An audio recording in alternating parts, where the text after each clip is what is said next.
পথ দিয়ে হেঁটে যাচ্ছিল একটি জাদুকর। হঠাৎই সে রাস্তায় দেখতে পেল একটি যুবতী মেয়ে খুব কাঁদছে। তাই দেখে জাদুকর তাকে জিজ্ঞেস করলো, আপনাকে কি আমি কোনোভাবে সাহায্য করতে পারি? মেয়েটি তখন বলল, আমাকে সাহায্য করতে পারে শুধুমাত্র কোনো অলৌকিক একটি ঘটনা।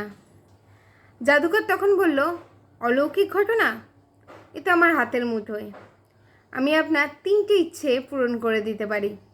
আপনি তাহলে এক এক করে আপনার ইচ্ছেগুলি বলুন এবং আমি আপনার সমস্ত ইচ্ছে পূরণ করে দেব। মেয়েটি তখন বলল, আমি রূপবতী নই, কিন্তু জানেন আমার খুব ইচ্ছে করে যে পুরুষরা দেখলেই আমাকে তারা যেন পাগল হয়ে যায়। মেয়েটির কথা শুনে জাদুকর তখন একটি তারের দাঁড়া ছিঁড়ল এবং সেটা থেকে তার প্রথম ইচ্ছেটি পূরণ করে দিল। মেয়েটি সত্যি অনেক রূপবতী হয়ে গেল এবং জাদুকর তাকে বলল যে এবার তোমার পরের ইচ্ছেটি বলো, আমি পূরণ করব। মেয়েটি তখন বলল, শুধু সৌন্দর্য দিয়ে কী হবে? আমার অর্থ সম্পত্তি নেই, আমার বাড়ি নেই, আমার মতন মেয়েকে কে পছন্দ করবে? জাদুকর তখন শহরের মাঝখানে একটি সুন্দর বড় রাজপ্রাসাদ বানিয়ে দিল।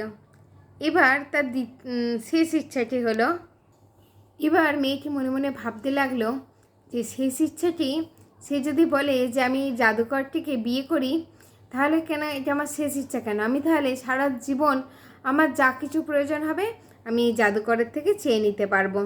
এই বলে মেয়েটি জাদুকরকে বলল, আমার শেষ ইচ্ছে যে আমি তোমাকে বিয়ে করব। এই শুনে জাদুকর তো মহাবিপদে পড়ে গেল, কিন্তু কি করবে, সে তো নিরুপায়। ইচ্ছা পূরণ করতে তাকে বিয়ে করতেই হলো। এবার মেয়েটি বলল, আমাকে সোনার গহনা দিয়ে একদম রাজকন্যা রাজরানী বানিয়ে দাও।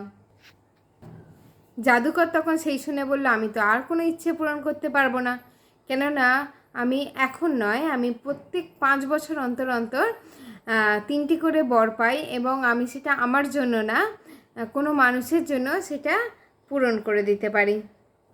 এই কথাটি শুনে মেয়েটি এত রেগে গেল, রেগে গিয়ে জাদুকরের দাড়ি ধরে এমন টান দিল, সেই টানে জাদুকর প্রায় মৃত্যুর মুখে। মেয়েটি বলল, বদমাস, এই কথাটা তুই আমাকে বিয়ের আগে বললি না কেন? এবার তুই মর, আমি একটি রাজপুত্রকে বিয়ে করে সুখে শান্তিতে সংসার করব। জাদুকরটি ততক্ষণে মারা গেল এবং জাদুকরটি মারা যাওয়ার সাথে সাথে মেয়েটি আবার তার আগের অবস্থাতে ফিরে গেল। মেয়েটি তখন কাঁদতে শুরু করলো আর কাঁদতে কাঁদতে বলল, হায়, আগে যা ছিল তাই তো ভালো ছিল, শুধু শুধু বেশি খাবার জন্য আমার কম খাবারটাও খাওয়া হলো না।